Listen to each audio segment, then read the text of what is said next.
ദേവൻ റൂമിൽ ചെന്നപ്പോൾ അഞ്ചു ബെഡിൽ തിരിഞ്ഞു കിടക്കുവാണ്. ദേവൻ ഡോറടച്ച് ലൈറ്റ് ഓഫ് ചെയ്ത് അവളുടെ അടുത്തേക്ക് കിടന്നു. അവളുടെ വാരിലൂടെ ചുറ്റിപ്പിടുത്ത് കഴുത്തിൽ ചുണ്ട് ചേർത്തു. പിണക്കാണ് പെണ്ണേ? ദേവൻ അഞ്ജുവിൻ്റെ കാതിൽ കടിച്ചുകൊണ്ടും നുണഞ്ഞുകൊണ്ട് ചോദിച്ചു. ദേവേട്ടാ വേണ്ടട്ടോ, വിട്ടേ. എന്ത് വിടാനാ മുസേ?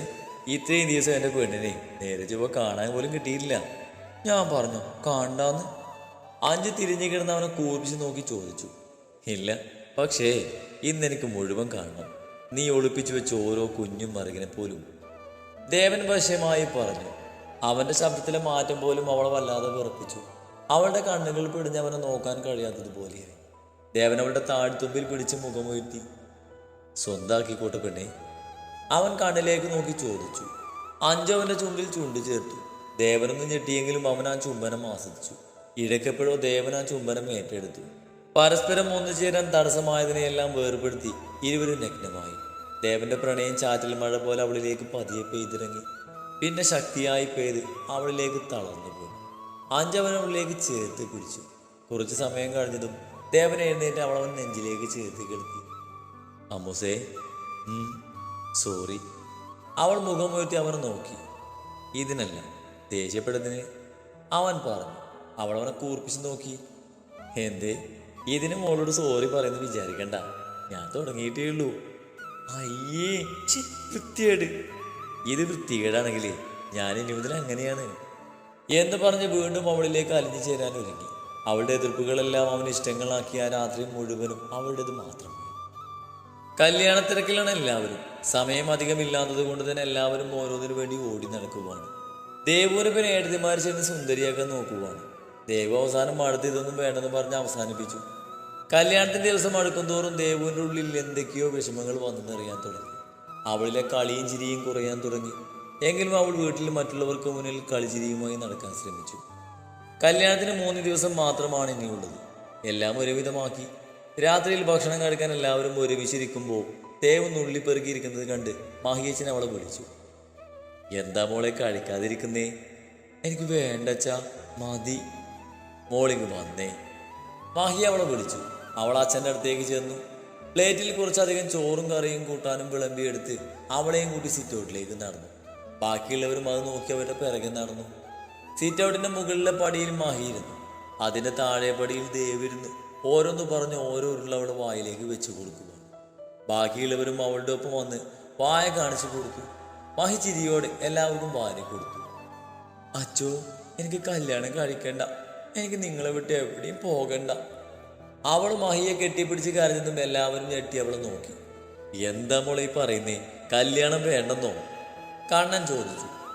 എനിക്ക് നിങ്ങളുടെ കൂടെ ഇവിടെ നിന്നാൽ മതി, എനിക്ക് നിങ്ങളെ വിട്ട് എങ്ങോട്ടും പോകണ്ട. എന്നാ നമുക്കൊരു കാര്യം ചെയ്യാം, ജോയെ കെട്ടി ഇങ്ങോട്ട് കൊണ്ടുവരാം. അപ്പു കളിയോടെ പറഞ്ഞു. ഡാപ്പു വേണ്ട, കുഞ്ഞിനെ കരയിക്കാതെ. പിന്നെന്താ ഞാൻ പറയേണ്ടത്? പെണ്ണ് കിടന്ന് കരഞ്ഞു നിലവിക്കുന്നത് കേട്ടാ തോന്നും അവളെ കൊല്ലാൻ പറഞ്ഞേക്കുവാന്ന്. അപ്പോൾ അവളെ കളിയാക്കി പറഞ്ഞു. പോ, എന്നോട് മിണ്ടണ്ട. നിങ്ങൾക്കൊന്നും ഞാൻ പോകുന്നതിൽ ഒരു സങ്കടമല്ലല്ലേ?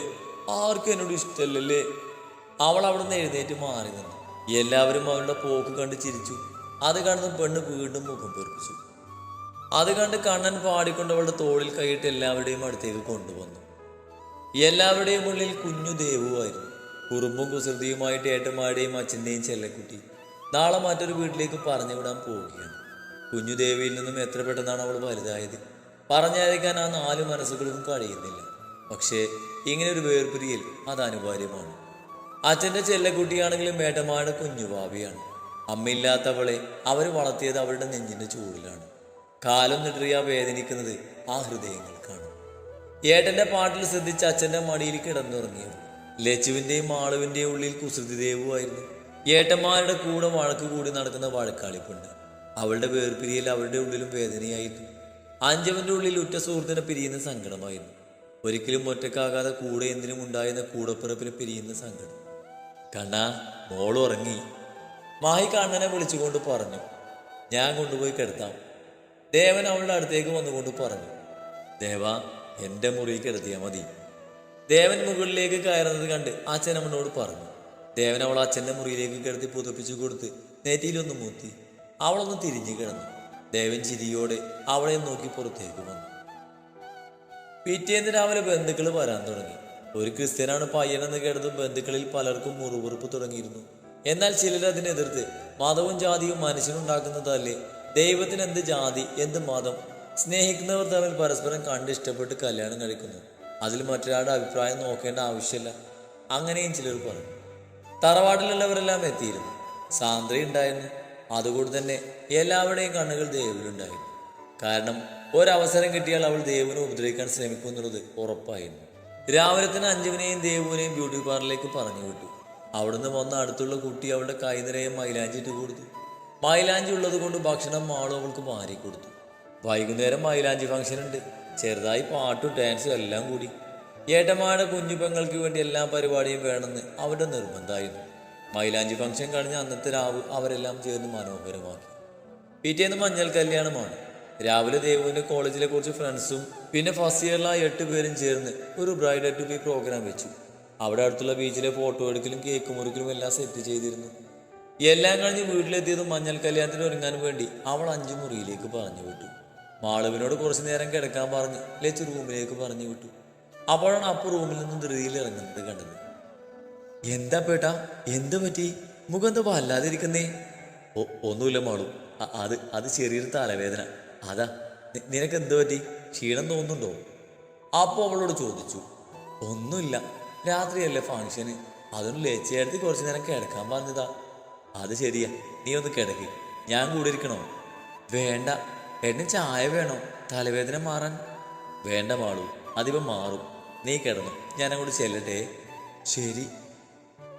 5 റൂമിൽ ചെന്നപ്പോൾ ദേവൻ കുളിച്ചു മാറി പുറത്തേക്ക് പോകാൻ നിൽക്കുവാണ്. മുഖത്തെന്തോ ടെൻഷനുള്ളതുപോലെ തോന്നി. ദേവേട്ടനെ എങ്ങോട്ടാ? ഞാനൊന്ന് പുറത്തു പോയി വരാം. ഫംഗ്ഷൻ തുടങ്ങാൻ ടൈമായി, ഈ സമയത്ത് ഇത് എങ്ങോട്ടാ? അതൊക്കെ വന്നിട്ട് പറയാൻ അഞ്ചു, അപ്പോഴേ കാത്തു നിൽക്കുക. ശരി ഏട്ടൻ, വേഗം പോയി വരാൻ നോക്ക്. ലച്ചു കുഞ്ഞിനെ കെടുത്തി ഫ്രഷായി ഇറങ്ങി വരുമ്പോഴുണ്ട് കണ്ണൻ ടെൻഷനിൽ റൂമിലേക്ക് കയറി വന്നു. കണ്ണെല്ലാം ദേഷ്യം കൊണ്ട് കലങ്ങിയിട്ടുണ്ട്. ലച്ചു അവൻ്റെ മുഖത്തേക്ക് നോക്കി നിന്ന് പിന്നെ വാതിലടിച്ചു. കണ്ണേട്ടാ, എന്താ, എന്ത് പറ്റി? കണ്ണൻ ദേഷ്യം കൊണ്ട് കണ്ണാടിച്ചില്ലുകൾ കൈകൊണ്ടിടിച്ചു. കണ്ണാടി പൊട്ടി തറയിലേക്ക് വീണു.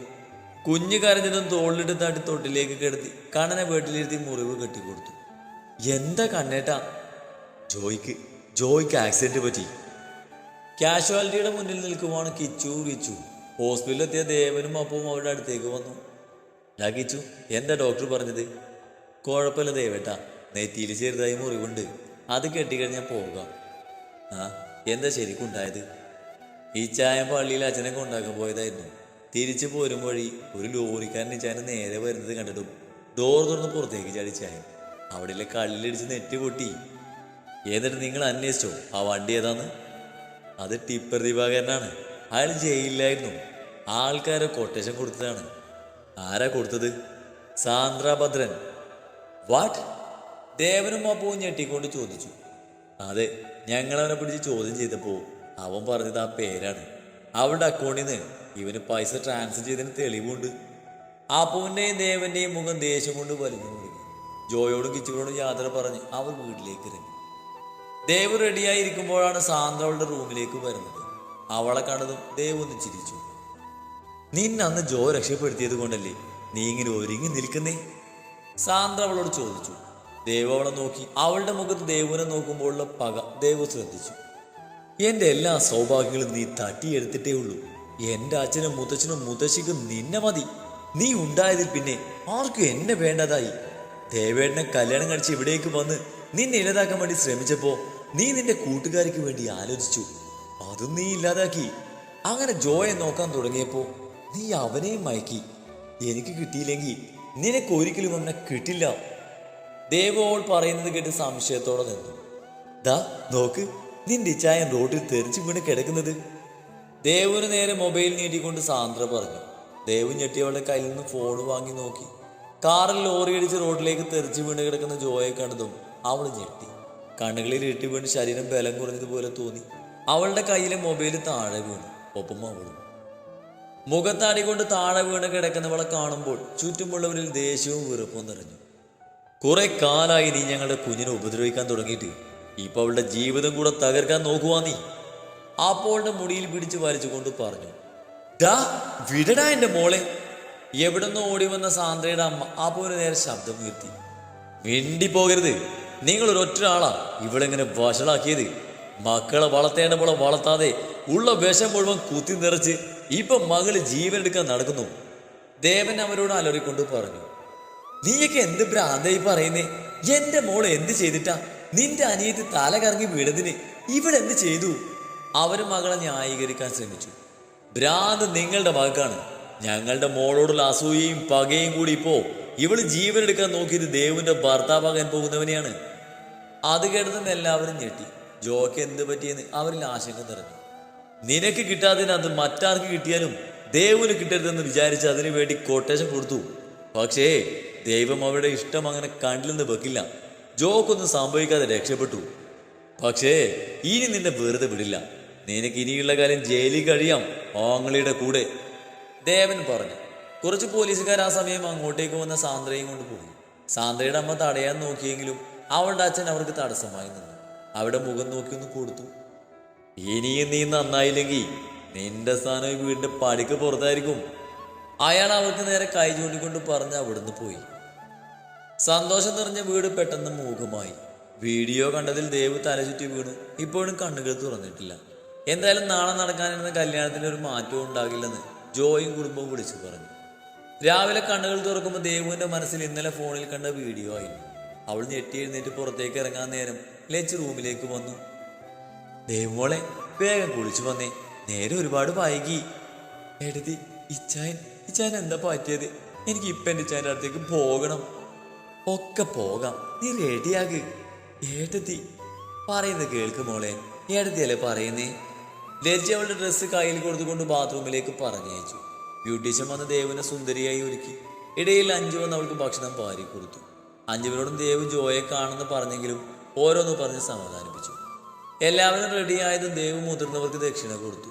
ദക്ഷിണ കൊടുക്കലെല്ലാം കഴിഞ്ഞ് അവർ ഓഡിറ്റോറിയത്തിലേക്ക് ഇറങ്ങി.